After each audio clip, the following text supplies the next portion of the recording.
Start with our new case study, new provisions कि किन किन केस में और जो है कोर्ट बोलता है या ऑपरेशन नहीं है। तो नेक्स्ट केस स्टडी जो हम स्टार्ट करने जा रहे हैं that is what non declaration of dividend. इसके बारे में मैंने लास्ट क्लास में ऑलरेडी आपसे बात की थी कि अगर डिविडेंड डिक्लेयर नहीं किया कंपनी ने, डिविडेंड डिक्लेयर नहीं किया कंपनी ने, तो क्या वो ऑपरेशन है कि नहीं है। अच्छा, डिविडेंड डिक्लेयर करना कंपलसरी है क्या, पहले तो ये बताओ, is this compulsory? No ma'am. अच्छा, पहली बात तो कंपनी के पास प्रॉफिट होगा तो कंपनी डिविडेंड डिक्लेयर करेगी, और प्रॉफिट है तो भी बोर्ड का डिस्क्रिप्शन है, तो बोर्ड डिसाइड करता है कि उनको डिविडेंड देना है कि नहीं देना। अगर बोर्ड सोचता है कि नहीं हमें डिविडेंड नहीं देना तो नहीं देना, उसमें कोई बात ही नहीं है। आपको पता है इन्फोसिस जो कंपनी है उसने अपने इनकॉर्पोरेशन के इनिशियली कई सालों तक कोई डिविडेंड नहीं दिया, क्योंकि वो कंपनी क्या कर रही थी, हर साल री इन्वेस्टमेंट कर रही थी। उसने इन्वेस्टर्स को बोल दिया भैया देख लो तुम्हें डिविडेंड लेना है तो ले लो, फिर तुम्हारा सारा पैसा जो है डिविडेंड के फॉर्मेट में चला जाएगा, एक्सपेंशन प्लान हम कर रहे हैं वो तुम्हें मिल नहीं पाएगा। तो इसीलिए कंपनी का जो स्टेक है, जो प्राइस है शेयर का, वो बढ़ता गया, क्योंकि लोगों ने उस पर ट्रस्ट किया, ट्रस्ट करके उसने री इन्वेस्ट किया पैसे को और बिजनेस को एक्सपेंड किया। तो ये टोटली बोर्ड का डिस्क्रिप्शन होता है कि अगर उसके पास इन्वेस्टमेंट प्लान है या नहीं है। अगर इन्वेस्टमेंट प्लान है तो वो री इन्वेस्ट करेगा, जो भी प्रॉफिट अर्न किया उसको री इन्वेस्ट करके और डबल प्रॉफिट करेगा। वेयरएज अगर इन्वेस्टमेंट प्लान है ही नहीं तो फिर वो कई का री इन्वेस्ट करेगा, तो डेफिनेट सी बात है वो डिविडेंड के फॉर्मेट में डिक्लेयर कर देगा। तो ये totally description of the board है। ऐसे केस में अगर कंपनी जो है या बोर्ड ऑफ डायरेक्टर जो डिविडेंड डिक्लेयर नहीं कर रहे हैं तो डेफिनेटली ये this is absolutely not operation and mismanagement. Even आपको पता है प्रेफरेंस शेयर का डिविडेंड क्या ये पे करना कंपलसरी है? प्रेफरेंस शेयर का dividend no ma'am, absolutely not compulsory, तो बिल्कुल ही नहीं है। डिविडेंड देना वही कंपनी का डिस्क्रिप्शन है, बोर्ड का डिस्क्रिप्शन है। हाँ, बस ये जरूर है कि अगर प्रेफरेंस शेयर क्यूमुलेटिव वाले हैं और 2 साल तक रेगुलरली आपने डिविडेंड नहीं दिया तो उनको सेम वोटिंग राइट मिल जाएंगे एज ऑफ इक्विटी शेयर वाले, है ना। तो ये प्रोविजन डेफिनेटली एप्लीकेबल होगा, बट बाउंड नहीं है बोर्ड ऑफ डायरेक्टर उनको डिविडेंड देने के लिए। तो यहाँ पे क्लियर कट कोर्ट ने बोल दिया भाई अगर कोई कंपनी डिविडेंड नहीं दे रही तो इस ग्राउंड पे आप ये नहीं बोल सकते कि कंपनी ने ऑपरेशन किया था। This is absolutely outside the ambit of operation. तो let's see what it says. Mr. Vasudev P. Hanji and others versus Ashok Iron Works Private Limited, and in case of Jaladhar Chakravarti and others versus Power Tools and Appliances Company Limited, दोनों cases में एक ही बात decide की गई, दोनों ही case जो है वो डिविडेंड के ही केस थे। तो क्या डिसाइड किया गया था कि declaration of dividend is left to the collective decision of the board and its non-declaration cannot be termed to be an oppressive conduct। तो बहुत ही सिंपल सा केस स्टडी था, इसमें छोटी सी बात बोली गई कि डिविडेंड डिक्लेरेशन नहीं किया तो this is absolutely not an operative act. तो dividend not declared, not operation, not operation. चलो आगे बढ़ते हैं नेक्स्ट केस की तरफ। Increase in share capital of a company for sole purpose of gaining control of the company would amount to operation। अब देखो यहाँ पे एकदम क्लियर कट बात है। जैसे एक एग्जांपल समझते हैं, मान लेते हैं कंपनी में कुछ स्टेक इस तरह से बटा हुआ है।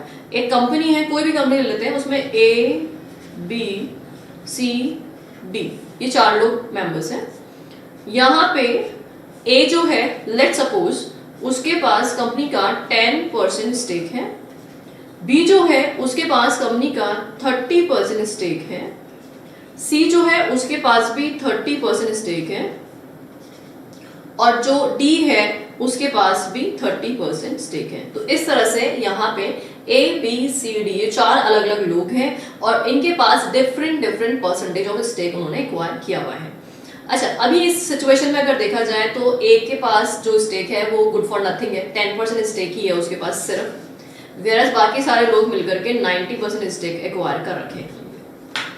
तो इसका मतलब जब भी ORSR पास होता है तो ए जो है उसकी बिल्कुल नहीं चलती है, वो माइनॉरिटी है, और बाकी बी सी डी जो है वो मेजॉरिटी में फॉल कर रहे हैं। अब मान लीजिए ए जो है इसका रिप्रेजेंटेटिव बोर्ड में है या खुद डायरेक्टर है, तो इसने क्या किया, फ्रॉडुलेंटली शेयर्स इशू किए कंपनी में, शेयर इशू। अच्छा मान लेते हैं अभी कंपनी में टोटल जो शेयर है वो 100 करोड़ शेयर्स हैं, 100 करोड़। तो 100 करोड़ शेयर है तो इसका मतलब ये हुआ 10 करोड़ शेयर ए के बाद है, पास है, बी सी डी के बाद 30 करोड़ शेयर है। तो व्हाट ही डिड उसने शेयर इशू किए, मान लेते हैं 100 करोड़ शेयर इशू किए नए, और वो पूरे के पूरे एंटायर 100 करोड़ शेयर खुद को ही इशू कर लिए। अगर ये पूरे के पूरे एंटायर शेयर खुद को ही इशू कर लेगा तो एक बात बताओ, क्या इसका इंटरेस्ट कंपनी में इंक्रीज होगा कि नहीं होगा? बताओ। होएगा? ऑफ कोर्स डेफिनेटली होगा। बाकी लोगों को शेयर नहीं मिले लेकिन इसको शेयर मिल गया। 100 करोड़ पहले से थे, 100 करोड़ और आ गए इसके पास, तो इसके पास टोटल शेयर्स जो हो गए हैं वो 200 करोड़, सॉरी 10 करोड़ पहले से थे, 100 करोड़ और आ गए हैं, तो इसके पास टोटल शेयर्स कितने हो गए? 110 करोड़ के इसके पास टोटल शेयर्स हो गए हैं। तो right now he is having shares of 110 crore. पहले इसके पास सिर्फ और सिर्फ 10% शेयर हुआ करते थे, 10% शेयर, लेकिन अब इसके पास कितने शेयर हैं?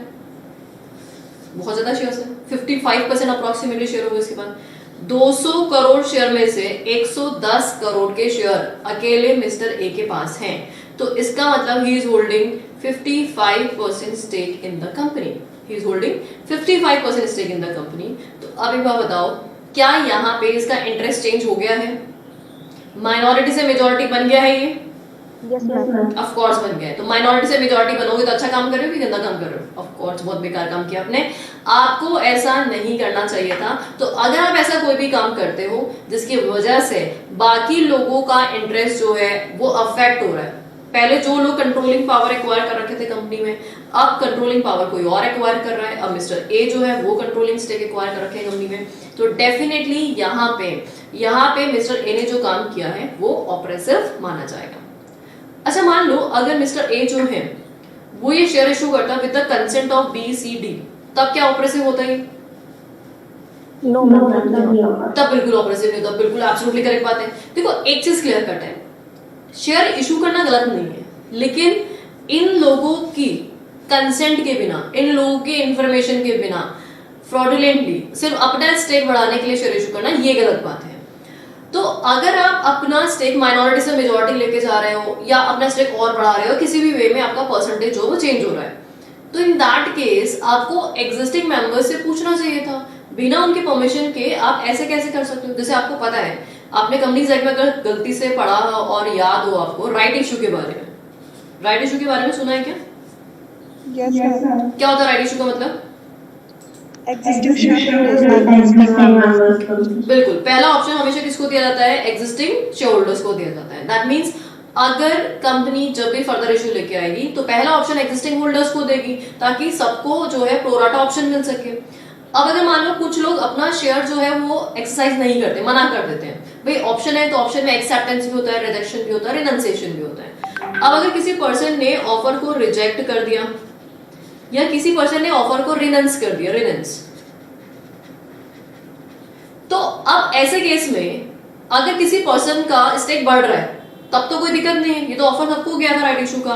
अब किसी ए ने एक्सरसाइज कर लिया, बीसीडी ने एक्सरसाइज नहीं किया था, तो देयर इज नो इशू, उन्होंने रिजेक्शन बना दी कि बोले नहीं हमें और पैसा इन्वेस्ट नहीं करना कंपनी में, लेकिन ए बोलता नहीं मुझे तो इन्वेस्ट करना है। तो यहाँ पे तो फेयर डीलिंग थी, एकदम पता था सबको, है ना, ऑप्शन सबको, अपॉर्चुनिटी सबको दी गई थी और फिर शेयर एक्वायर किए गए थे, तो there is no issue at all.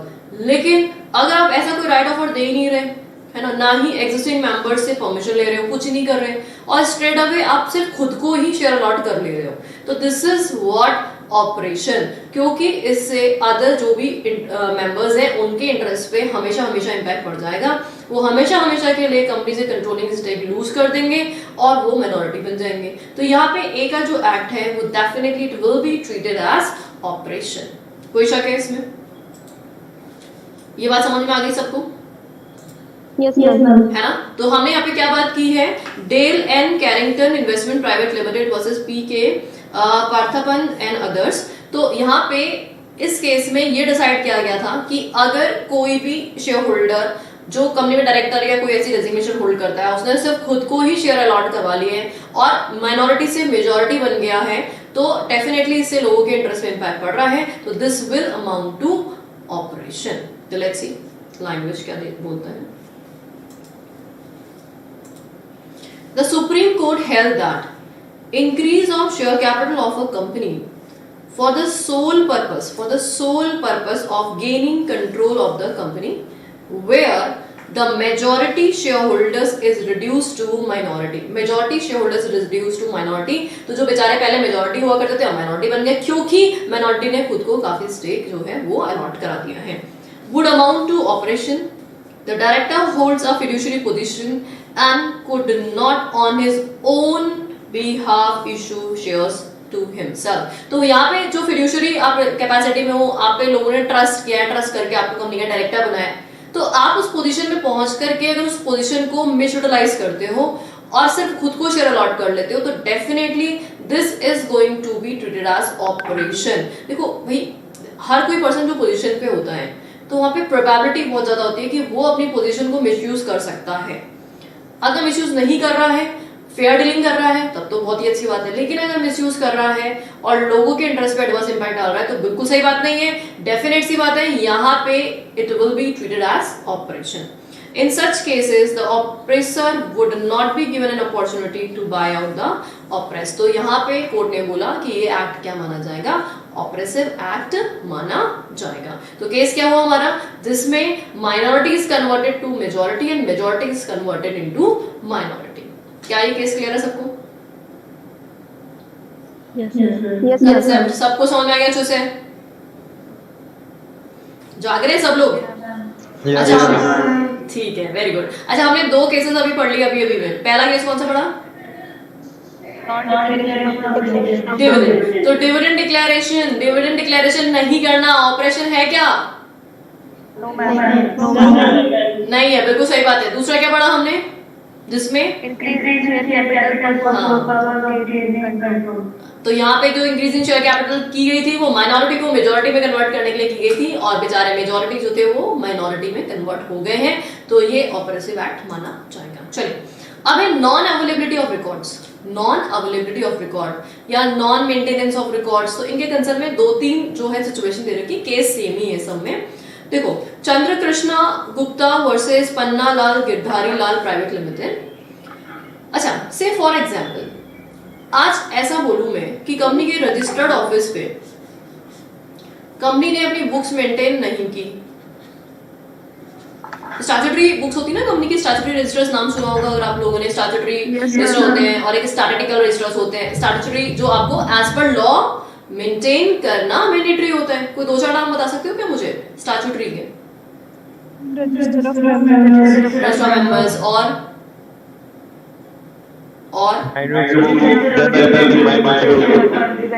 Debenture holder. वो सेक्शन 88 में आ जाता है सारे ना, register of member, register of debenture holders है ना, जो भी सिक्योरिटी होल्डर्स के उनके इंडेक्स वो सब उसमें सेक्शन 88 में कवर हो जाता है. तो वो 5-6 तो वही होते हैं फॉरेन शेयर होल्डर के रजिस्टर. तो 5-6 रजिस्टर तो यही हो गए. और रजिस्टर ऑफ चार्जेस, हाँ, और रजिस्टर ऑफ केएमपी है ना, और रजिस्टर ऑफ बायबैक, हाँ, और साथ ही में आपने मिनट्स बुक जो होती है बोर्ड मीटिंग की, जनरल मीटिंग की, और बुक्स ऑफ अकाउंट्स वगैरह, ये सारे हमारे स्टैट्यूटरी बुक्स हैं. तो जहां पे आपको मेंटेन करना था, प्लीज म्यूट एवरीवन. हाँ जी, तो यहाँ पे क्या बोल रहा है कि non maintaining of the assets register or record cannot amount to act of operation being committed on minority shareholder. अब कंपनी जो है ना थोड़ी सी आलसी टाइप की है ना. कंपनी के जो डायरेक्टर्स हैं वो लापरवाह हैं, और कंपनी ऐसी कंपनी हो सकती है माइट बी कि वहाँ पे कंपनी सेक्रेटरी ना हो, फुल टाइम एम्प्लॉयमेंट वाला हो सकता है, ऐसा है. छोटी सी कंपनी थी, ज्यादा कुछ लोग है नहीं, वैसे ज्यादा कंपनी को कुछ आता पता नहीं है. तो अब उसने क्या किया, रजिस्टर्स मेंटेन करने में डिफॉल्ट कर दिया. तो क्या इससे माइनॉरिटी के इंटरेस्ट पे इंपैक्ट पड़ता है क्या? अगर कंपनी रजिस्टर मेंटेन नहीं कर रही है तो क्या इससे माइनॉरिटी के इंटरेस्ट पे इंपैक्ट पड़ेगा क्या? ये बताओ. मतलब ये कोई माइनॉरिटी के केस में किया गया एक्ट थोड़ी ना है वो. मतलब हमने उनको ऑपरेस करने के लिए या उनके प्रोप्राइटरी राइट्स के अगेंस्ट में कुछ काम करने के लिए थोड़ी ना ऐसा किया था. भैया ठीक है, मिसमैनेजमेंट तो है ऑफ कोर्स, ये बातें जो करना था वो नहीं किया, लेकिन this is absolutely not operation. तो what it says, non-maintaining of assets, register or records cannot amount to act of operation being committed on minority shareholder. Similarly, no maintaining of statutory books at registered office may attract evil consequences to the directors and may also in certain circumstances amount to an act of mismanagement, but under no circumstances it can be regarded as act of operation. देखो आज मान लो company जो है वो ये register जो है register of charges वो मेंटेन करना भूल गई, या फिर मान लो कंपनी जो है वो रजिस्टर ऑफ केएमपी मेंटेन करना भूल गई, है ना, या फिर उसने रजिस्टर्ड ऑफिस में नहीं रखा, मेंटेन तो किया लेकिन रजिस्टर्ड ऑफिस पे नहीं रखा। अब आपको पता है अगर आपने गलती से पढ़ा हो कंपनीज एक्ट में कि अगर कंपनी का कोई भी स्टैट्यूटरी बुक रजिस्टर्ड ऑफिस के अलावा कहीं और मेंटेन करा जाता है तो उसके लिए कुछ कंप्लायंसेस होती है। हाँ, तो दैट मीन्स अगर आपने कोई और प्लेस पे रखना है तो डेफिनेटली आपको आरओसी को डिस्क्लोजर देना पड़ता है और कंसेंट लेना पड़ता है। तो यहाँ पे माइट भी आपने वो कंप्लायंस पूरा नहीं किया, तो ऐसे केसेस में ये कतई जरूरी नहीं है कि वो ऑपरेशन है या मिसमैनेजमेंट है ना, ऐसा जरूरी नहीं है। तो क्या क्या कॉन्सिक्वेंसेस हो सकते हैं, देखो एक तो रजिस्टर्ड नॉट मेंटेन, जब तक कि उससे किसी का कुछ बुरा नहीं हो रहा तब तक वो रजिस्टर मेंटेन नहीं करना कोई प्रॉब्लमेटिक नहीं है। रजिस्टर नॉट मेंटेन, या फिर रजिस्टर मेंटेन तो किया है आपने लेकिन वो आपने रजिस्टर्ड ऑफिस पे नहीं रखा, तो register not kept at registered office, है ना, register not kept at registered office. अगर आपने रजिस्टर मेंटेन नहीं किया या आपने रजिस्टर्ड ऑफिस पे नहीं रखा तो इससे कौन से कॉन्सिक्वेंसेस अराइज होंगे, कंपनीज एक्ट के जो नॉन कंप्लायंसेस हैं उनके पिनल प्रोविजंस एप्लीकेबल होंगे। तो ये सब क्या है, नॉन कंप्लायंस है।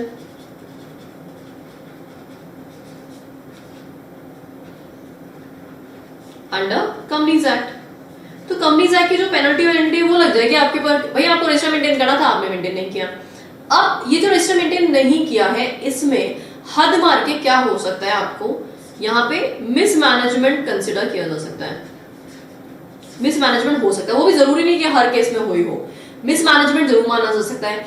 और ऑपरेशन तो कभी भी हो ही नहीं सकता, ऑपरेशन डायरेक्टली कभी भी नहीं माना जाएगा। अगर कोई ऐसा रजिस्टर जो आपने इसलिए, जैसे मान लो बुक्स ऑफ अकाउंट्स है ना, बुक्स ऑफ अकाउंट्स है, वो आपने जानबूझ के मेंटेन नहीं किया ताकि लोगों को ये पता ना चल सके कि प्रॉफिट क्या हुआ था कंपनी में या कौन से डायरेक्टर ने कितना पैसा विड्रॉल किया, इस इंटेंशन से बुक्स ऑफ अकाउंट्स आपने मेंटेन नहीं किए, तो वो ऑपरेशन हो सकता है। क्योंकि बुक्स ऑफ अकाउंट्स से ही जो इन्वेस्टर्स है उनको अपने इंटरेस्ट के बारे में पता चलता है कि उनका कितना प्रॉफिट बन रहा है कंपनी में, तो डायरेक्टर जबरदस्ती गलत तरीके से पैसा विड्रॉल तो नहीं कर रहे हैं, ये सब बुक्स ऑफ अकाउंट से पता चलता है।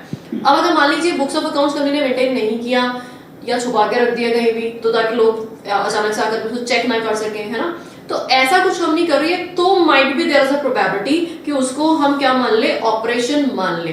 बट स्ट्रेट अवे सिर्फ बुक्स मेंटेन ना करना या स्टैट्यूटरी बुक्स रजिस्टर्स मेंटेन ना करना वो अट्रैक्ट नहीं होता है ऑपरेशन मिसमैनेजमेंट में। आपको चेक करना पड़ेगा कि वो इवेंट क्या है, उसका इंटेंशन क्या होता है। देखो आप कोई भी काम करते हो ना, उसके पीछे कोई ना कोई इंटेंशन होता है, या ऐसे अचानक से कोई भी काम कर लेते हो, ये बताओ आज तक आपने जिंदगी में जितने भी काम किए हैं उसके पीछे कोई प्लानिंग की है या बिना प्लानिंग के डायरेक्टली कुछ भी काम बस हो गया ऐसे तो कर दिया हमने उस काम को? प्लान करके करते हैं। एब्सोल्युटली, सब लोग इस बात पे एग्री करते हैं क्या? चलो ठीक है। अच्छा, इसका मतलब आज आपने सोचा कि मुझे सीएस करना है, तो आपके दिमाग में कहीं ना कोई तो प्लानिंग रही होगी, क्यों ही मानी? मतलब देयर वाज एनी प्लानिंग और ऐसे ही बस ठीक है भर दिया हमने सीएस? हाँ मैम, पता नहीं था, हमने ऐसे ही भर दिया बस। हिमानी कुछ बोलना चाहोगे? अरे अभी तो मैं पढ़ाई का क्वेश्चन भी नहीं पूछ रही, मैं तो एकदम जनरल क्वेश्चन पूछ रही हूँ, तब सब साइलेंट हो गए एकदम। अच्छा स्मृति बताइए मुझे। स्मृति मैम सेल्फ इंडिपेंडेंट बनना था, है ना। एक चीज को हमें क्लियर कट पता है कि भैया पैसे कमाने, इस दुनिया में सरवाइव करना है तो पैसे कमाने बहुत जरूरी है, इसके बिना रोटी कपड़ा मकान नहीं मिलता है। तो एक चीज, एक पिक्चर तो माइंड में एकदम क्लियर कट थी कि भाई हमें जो है वो अपनी लिवलीहुड चलाने के लिए पैसा अर्न करना है। अब दूसरी चीज कि कैसे पैसा अर्न करना है, अब देखो बहुत सारे तरीके होते हैं, कुछ लीगल तरीके होते हैं, कुछ इलीगल तरीके होते हैं। अब चोरी, डकैती, किडनैपिंग, ये सब काम तो हमसे हो नहीं सकता, है ना, हमें ऐसा सिखाया ही नहीं पेरेंट्स ने। तो ये वाला रास्ता जो इलीगल वाला है वो तो एकदम खत्म। ये कोई प्लानिंग कर रहा है ये सब करने की कि भाई ठीक है भैया निकालो 1 करोड़ रुपए, किसी अमीर से बिजनेसमैन के बच्चे को किडनैप कर लिया और ठीक है भाई पैसा निकालो 1 करोड़, एक बार में पैसा अर्न और कहानी खत्म। हाँ, तो कोई ऐसा है जो ऐसा प्लानिंग कर रहा है? No ma'am. नो मैम, ऐसा प्लानिंग कर रहे हो तो सीएस क्यों कर रहे थे? ऑफ कोर्स सी बात है, हम कंप्लायंस ऑफिसर बनने वाले हैं, हम ऐसे गंदी गंदी बातें नहीं करते, इलीगल बातें, बाप रे बाप। तो हम यहाँ पे ये तो क्लियर कट बात है कि हमें इलीगल मोड से तो कुछ काम नहीं करना था, तो हमें लीगल में जाना था। अब लीगल में बहुत सारे तरीके होते हैं, या तो आर्टिस्टिक वर्क करो, है ना, या कोई प्रोफेशनल वर्क करो, या कोई बिजनेस करो। अब आर्टिस्टिक वर्क का मतलब हो गया कि आप एक्टर बन जाओ, है ना, या कोई कोरियोग्राफर बन जाओ, सिंगर बन जाओ, ऐसा कुछ काम। तो या तो हम उसमें बहुत भयंकर टैलेंटेड हो तो बात अलग है ना। अब समझ में आया कि यार ये सब हमारे this is not our cup of tea है, ये सब काम हमसे नहीं हो सकता। हम तो अच्छे से पढ़ सकते हैं, लॉ को इंटरप्रेट कर सकते हैं, तो हमारे लिए सबसे बढ़िया काम यही था, तो हमने इसको चूज किया। मतलब whatever we do there is certain planning, हमारे दिमाग में कुछ ना कुछ जो है इनपुट जरूर होता है, तभी जाके हम कोई भी एक्शन लेते हैं। इवन आप घर का छोटे से छोटा काम भी करते हो ना, तब भी उसके पीछे दिमाग में कोई ना कोई इनपुट जरूर होता है कि मम्मी ने बोला है इसलिए करना पड़ेगा, नहीं तो खाना नहीं मिलेगा हमें, जो भी, या पापा ने बोला है भजन खाने को पड़ेंगे बहुत सारे। तो that means there is certain input जिसकी वजह से हम कोई भी एक्शन ले रहे हैं। तो एग्जैक्टली जो कंपनी में आउटकम दिखाई दे रहा है कि हमें बुक्स मेंटेन नहीं किए, रजिस्टर ऑफिस पे नहीं रखे, तो उसके पीछे इंटेंशन क्या था, उसके पीछे क्या पर्पस थे कि, तो वहां पे बहुत बार ऐसा कोई इंटेंशन नहीं होता कि जिससे हम माइनॉरिटी को यहाँ पे ऑपरेस करना चाहते, तो प्राइमा फेसिली तो ये अट्रैक्शन आता ही नहीं है यहाँ पे। हाँ, बहुत रेयरली ऐसा होता है कि अच्छा बुक्स ऑफ अकाउंट्स हम बताना नहीं चाहते थे, कंसील करना चाहते थे, तो उस केस में माइट भी कि वहां पे ऑपरेशन हो जाए। बाकी in general circumstances non availability of records के केस में ऑपरेशन नहीं होता है। क्या ये बात सबको समझ में आ गई अच्छे से? ठीक है, हाँ बोलो। यस ब्रीच ऑफ ड्यूटी तो कवर हो सकता है अगर स्टैट्यूटरी अकाउंट्स मेंटेन कर रहा है। हाँ, वो वहां पे भी आप बोल सकते हो एक बार को कि आपने कोई ब्रीच, पर वहां पे ना बेसिकली जैसे हम सिर्फ ब्रीच ऑफ ड्यूटी की बात करते हैं ना, तो उसमें तो सारे एक्ट्स और सब कुछ, जैसे यहाँ पे उन्होंने बोला कि हमने छोटा मोटा माइनर सा कोई काम किया जिसमें आपने बुक्स मेंटेन भी कर ली लेकिन कोई प्रोविजन का नॉन कंप्लायंस कर लिया आपने, है ना, तो वो सब यहाँ पे कवर हो रहा है। बेसिकली सिर्फ और सिर्फ ये एक पर्टिकुलर एक्ट हो गया ये, है ना, जैसे ब्रीच ऑफ ड्यूटी में तो कोई सी भी ड्यूटी आ सकती है ना, बट यहाँ पे हम पर्टिकुलर एक्ट की बात कर रहे हैं, सिर्फ बुक्स ऑफ अकाउंट्स की बात कर रहे हैं। वो एक वाइडर टर्म था ब्रीच ऑफ ड्यूटी, उसमें तो कोई भी सेक्शन का अट्रैक्शन आ सकता है, बट यहाँ पे बहुत स्पेसिफिकली इन्होंने बोल दिया कि भैया सिर्फ हम बुक्स ऑफ अकाउंट्स की बात करें, बुक्स ऑफ अकाउंट या जो भी आपकी स्टैट्यूटरी बुक्स है वो नॉन अवेलेबल थी। ठीक है बेटा? हाँ, तो यहाँ पे थोड़ा सा उसको और इन्होंने सेग्रीगेट कर दिया। अब इसी के चलते एक और यहाँ पे बात है, non holding of meeting of board of director. अब बोर्ड ऑफ डायरेक्टर की मीटिंग आप कॉल नहीं कर रहे हो, अच्छा मीटिंग कॉल करना कंपलसरी है ना as per the companies act, या नहीं है? कंपलसरी, और कितनी करनी चाहिए वो भी कंपनीज एक्ट ने हमें बता रखा है, साल में कितनी। हाँ, क्या बात है, सबको पता है 4 मीटिंग, और टाइम गैप 120 डेज। क्या बात है, सबको याद है, एग्जीक्यूटिव तो भूले नहीं है एकदम। हाँ, तो 120 डेज का जो गैप है वो मैक्सिमम रहता है, साल में 4 मीटिंग आपको करनी है। अच्छा, अब बाई चांस कंपनी ने बोर्ड मीटिंग कॉल नहीं की, 4 की जगह 3 ही मीटिंग कॉल की, तो क्या ये ऑपरेशन माना जाएगा? माइनॉरिटी के अगेंस्ट में ऑपरेशन है ये? बोर्ड मीटिंग नहीं करना कैसे ऑपरेशन हो सकता है यार? मेंबर्स के अगेंस्ट में कैसे हो सकता है? ठीक है, बोर्ड मीटिंग करना जरूरी है, होनी चाहिए, ताकि टाइम टू टाइम आप ये देख सको कंपनी में क्या काम हो रहा है, क्या नहीं हो रहा है, प्रॉपर डिसीजन मेकिंग आप कर सको। लेकिन आप थोड़े से नालायक हो, आलसी टाइप के हो, और इसकी वजह से आपने बोर्ड मीटिंग कॉल नहीं की, this is absolutely not going to be treated as oppression, है ना, ऐसा नहीं है। हाँ, वो देखा जाएगा फिर रेगुलरिटी कितनी है, कि आप कभी भी बोर्ड मीटिंग ही नहीं कर रहे हो तो बिजनेस ही घंटादार हो जाएगा, फिर बिजनेस में लॉसेस स्टार्ट हो जाएंगे, तो जरूर वो है ना लोगों के अगेंस्ट में ऑपरेशन होगा, वो भी कंपनी एज अ होल होगा, company as a whole loss होगा, वहां पे कोई इंडिपेंडेंट पर्सन पे ऐसा कोई इफेक्ट नहीं पड़ता है, ओवरऑल कंपनी का लॉस होता है वो, तो वहां पे कंपनी ही एक्शन ले लेगी, वहां पे किसी इंडिविजुअल पर्सन को एक्शन लेने की जरूरत नहीं है, क्योंकि वहां पे पर्सनल राइट्स इफेक्ट नहीं होते हैं, कंपनी का ही ओवरऑल लॉस होता है। हाँ, बट ऐसा हो बाय चांस कि कुछ लोग सेलेक्टेड उन्होंने एक पावर डेलीगेट कर रखा है और वो 2-4 जो लोग हैं वही सारा काम कर लेते हैं, बोर्ड मीटिंग होती नहीं है और वो 2-4 लोग मिलकर के सब कुछ काम करते हैं, तो माइट भी वहां पे प्रोबेबिलिटी है सर्कमस्टेंशियल बेसिस पे कि ऑपरेशन हो जाए। बट इन जनरल सिर्फ मीटिंग कॉल करना नहीं करना is not going to be treated as operation. तो Chandra Krishna Gupta versus Pannalal Girdharilal private limited, तो ये सेम वही ऊपर वाला केस ही है जो हमने अभी अभी पढ़ा था। तो इस केस में क्या बोला गया कि non holding of meeting of the board would not amount to oppression of minority share holder, the right of the petitioner as a director might have been affected but his right as minority shareholder have not been affected thereby। तो यहाँ पे उसका जो right है as a director affect हो रहा है क्योंकि बोर्ड मीटिंग कॉल नहीं हुई है, तो एज अ डायरेक्टर उसने डिसीजन मेकिंग नहीं किया, but directly as a member उस पर कोई इफेक्ट नहीं आ रहा है, तो इसको आप एज सच ऑपरेशन नहीं बोलेंगे। तो क्या क्या हमने पॉइंट्स पढ़े? सबसे पहले डिविडेंड डिक्लेरेशन ऑपरेशन है क्या? No ma'am. डिविडेंड डिक्लेरेशन तो अच्छी बात है, डिविडेंड नॉन डिक्लेरेशन भी ऑपरेशन नहीं माना जाता है, ठीक है। अच्छा, दूसरा case minority converted into majority, operation है क्या? यस ऑफ कोर्स ऑपरेशन है। Next case non availability of records, operation नहीं है। हाँ, और मिसमैनेजमेंट फिर भी हो सकता है और वो डिपेंडिंग है कि किस टाइप का रिकॉर्ड जो है वो किस इंटेंशन से आपने मेंटेन नहीं किया था। अगर आप झूठ बोलना चाहते हो, कोई इन्फॉर्मेशन कंसील करना चाहते हो और इसीलिए आपने वो रिकॉर्ड मेंटेन नहीं किया है, then it could be oppression. And board meeting call नहीं करना, नो ऑपरेशन। हाँ, बोर्ड मीटिंग से एज सच डायरेक्टर के इंटरेस्ट पे इंपैक्ट पड़ता है लेकिन मेंबर्स के इंटरेस्ट पे इंपैक्ट नहीं पड़ता है, ठीक है। तो हमने बहुत सारे केसेस अब तक पढ़ लिए इसमें ऑपरेशन मिसमैनेजमेंट में, अभी और भी आने बाकी है। तो जो बाकी के केसेस हैं वो हम लोग नेक्स्ट क्लास में कंटिन्यू करेंगे।